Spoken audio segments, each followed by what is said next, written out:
माननीय सदस्यगण, मुझे इस गरिमामय सदन में सभी नवनिर्वाचित सदस्यों का हार्दिक स्वागत करते हुए प्रसन्नता हो रही है। आप सभी को जनता ने विश्वास, आशा और अपेक्षाओं के साथ इस सदन में भेजा है। यह सदन केवल चर्चा का मंच नहीं है, बल्कि लोकतंत्र की आत्मा है, जहां देश की आवाज उठती है और राष्ट्र और भविष्य का निर्माण होता है। अब आप पर यह महत्वपूर्ण दायित्व है कि आप जनहित के मुद्दों पर प्रभावी ढंग से उठाएं और चर्चा करें।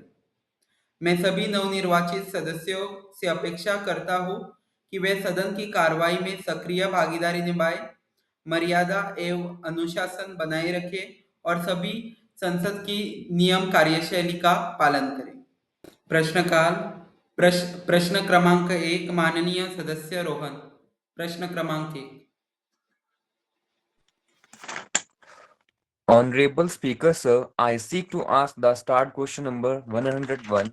Will the Honorable Minister of Labour and Employment inform the House about the steps taken to protect the right of gig and platform workers, including delivery partners and app-based drivers who often work without job security, fixed income, or social protection? माननीय मंत्री जी, minister for labour. अध्यक्ष महोदय, आज मैं मेरे जो संसद के सदस्य है उन्होंने जो प्रश्न उपस्थित किया है उस प्रश्न को संबोधित करते हुए मैं इस सदस्य उनके प्रश्न को उत्तरित करते हुए इस सदन में जो मुद्दा उठाया गया है उसको मैं इस देशवासियों को आपके माध्यम से ये आश्वासित करना चाहता हूं कि अभी प्रधानमंत्री जी के नेतृत्व में हम इस देश के लोगों को जो लेबर है, जो अनऑर्गेनाइज्ड लेबर्स है, उनके लिए दो इम्पोर्टेंट काम हमने शुरू किए हैं।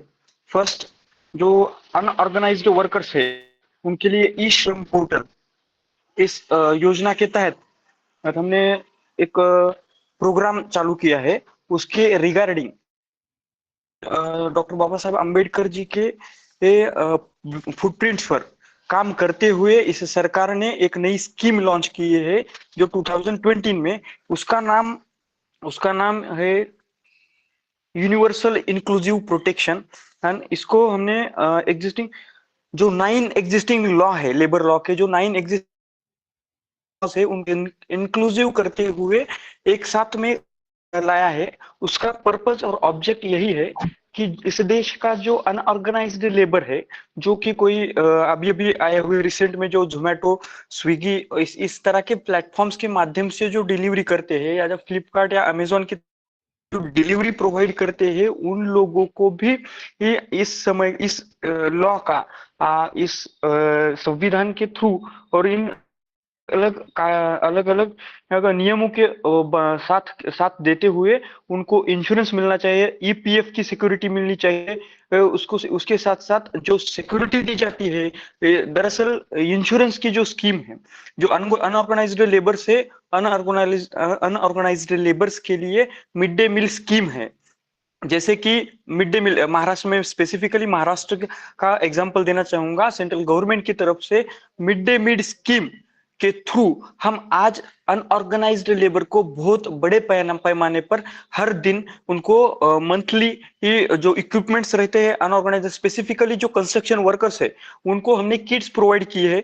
हर साल हम उनको किट्स खरीदने के लिए स्पेसिफिक आवंटित रकम जो अमाउंट रहती है वो हम देते हैं। और उसके थ्रू हमने एक नई स्कीम चालू की है कि unorganised construction workers should be protected, their insurance, their homes to be builted under the Pradhan Mantri Awas योजना। For that purpose, we are extending extra money for the house of a construction worker. When the प्रधानमंत्री आवास योजना के माध्यम से जो amount उन लोगों को मिलती है वो 1 लाख एंड 2 लाख के आसपास है, 1 लाख से 2 लाख के आसपास है। लेकिन जो वर्कर के लिए स्कीम बनाई गई है उसके आधार पर 3 लाख रुपयों तक उनको घर बनाने के लिए ये स्कीम दी जा रही है। सब्सिक्वेंटली मैं ये बताना चाहता हूं कि जो महिलाएं इस अनऑर्गेनाइज्ड लेबर में काम करती है, हिंदुस्तान की महिलाओं को वो सम्मान मिलना चाहिए, उनको काम करने का। फिर अगर वो अनऑर्गेनाइज्ड लेबर भी काम कर रहे होंगे तो उनको उनका अधिकार मिलना चाहिए। इसके थ्रू हमने एक स्कीम लॉन्च की है जो सोशल सिक्योरिटी को दर्शाती है। 2020 में हमारी सरकार ने ये कानून लाया है कि 26 वीक तक उनको मैटरनिटी लीव मिलनी चाहिए, चाहे वो ऑर्गेनाइज्ड फील्ड में काम करे या अनऑर्गेनाइज्ड लेबर में काम करे। ये रही एक बात। दूसरी बात ये माननीय है मंत्री जी कि अपना आज हम देख माननीय मंत्री जी अपना जवाब संक्षेप में रखिए, समय सीमा का पालन करें। Yes yes unified security provide करने के माध्यम से जो ईपीएफ मिलता है, जो ऑर्गेनाइज्ड सेक्टर में जो लेबर काम करते हैं उनको जो स्कीम्स मिलती है, जैसे कि ये ईपीएफ होगा, मैटरनिटी बेनिफिट्स होगी, ग्रेच्युटी होगी, इंश्योरेंस होगा, ये सुविधाएं अनऑर्गेनाइज्ड लेबर को किस तरह से मिलेंगी आने वाले समय में। जो वो ई प्लेटफॉर्म तैयार हुआ है उसके माध्यम से जो डिलीवरी बॉयज है उनको अगर एक्सीडेंट होता है तो उनको इंश्योरेंस कैसे मिलना चाहिए, इन चीजों के लिए हमने ये प्रावधान बनाया है कि इस संविधान के माध्यम से, हमारी सरकार के माध्यम से इस देश का हर नागरिक, इस देश का हर लेबर जो इस देश की उन्नति में, देश मंत्री को जी अपना विकसित जवाब करने के लिए जो संक्षेप में रखिए, समय काम सीमा कर का रहे पालन हैं, करें। जो काम कर रहे हैं उनके लिए ये स्कीम बनाई गई है और उस पर ये सरकार काम कर रही है। आने वाले समय में हर वर्कर, हर लेबर्स के हित में ये सरकार काम करेगी, ऐसा आश्वासित मैं इस सदन के माध्यम से देशवासियों को कराना चाहूंगा। धन्यवाद। धन्यवाद। प्रश्न क्रमांक 2, माननीय सदस्य दीप्ति, प्रश्न क्रमांक 2। Honorable Speaker, sir, I seek to ask the start question number 2. Will the Honorable Minister of Agriculture and Farmers Welfare explain how government schemes are improving farmers' income on the ground, especially for small and marginal farmers facing rising costs and climate risk? माननीय मंत्री जी, रिया बालू पाटिल, माननीय मंत्री जी। The house that farmers' income is being supported through PM Kisan, which provides rupees 6,000 annually directly into farmers' bank account. Schemes like Pradhan Mantri Fasal Bima Yojana protect farmers from crop loss, while soil health cards help reduce input costs. The government is also promoting natural farming irrigation projects and farmer producer organizations to strengthen farmers' collective bargaining power and income. धन्यवाद। प्रश्न क्रमांक 3, माननीय सदस्य Nandini single.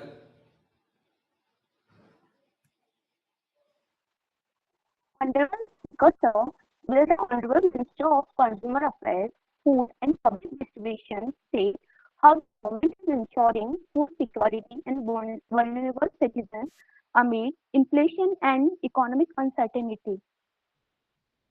माननीय मंत्री जी, honourable minister संस्कृति। Speaker, sir, under the National Food Security Act, are providing subsidized food grains and additional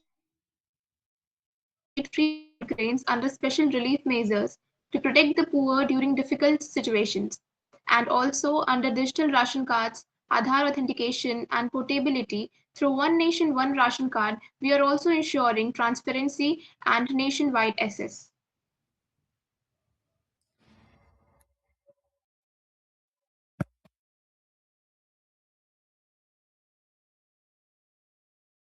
माननीय सदस्य आर्यन चांबियर। माननीय अध्यक्ष महोदय, मैं तारांकित प्रश्न संख्या 4 पूछना चाहता हूं कि माननीय पर्यावरण, वन एवं जलवायु परिवर्तन मंत्री से निवेदन ये है कि सदन को अवगत कराएं कि राष्ट्रीय राजधानी दिल्ली में वायु प्रदूषण को नियंत्रित करने हेतु सरकार द्वारा क्या ठोस और प्रभावी कदम उठाए गए हैं, विशेषकर शीतकाल के दौरान जब वायु गुणवत्ता सभी स्वीकार्य सीमाओं को लांघकर सीधे जन स्वास्थ्य के लिए गंभीर खतरा बन जाती है। धन्यवाद। माननीय मंत्री जी, मिनिस्टर ऑफ स्टेट माननीय मंत्री जी आयुष गारे।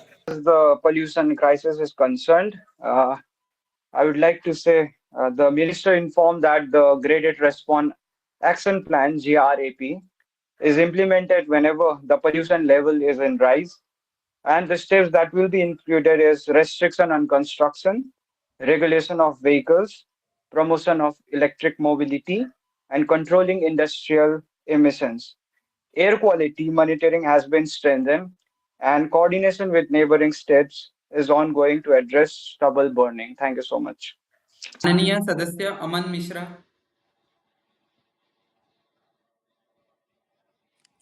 शुक्रिया अध्यक्ष महोदय। मेरा प्रश्न विषय संबंधित माननीय मंत्री महोदय से है कि अरावली क्षेत्र की वर्तमान स्थिति तथा वहां पे हो रहे अवैध खनन और साथ ही पर्यावरण की जो दुर्गति हो रही है उसे रोकने के लिए क्या सकारात्मक तरीके से कदम उठाए गए हैं? माननीय मंत्री जी रिया बालू पाटिल।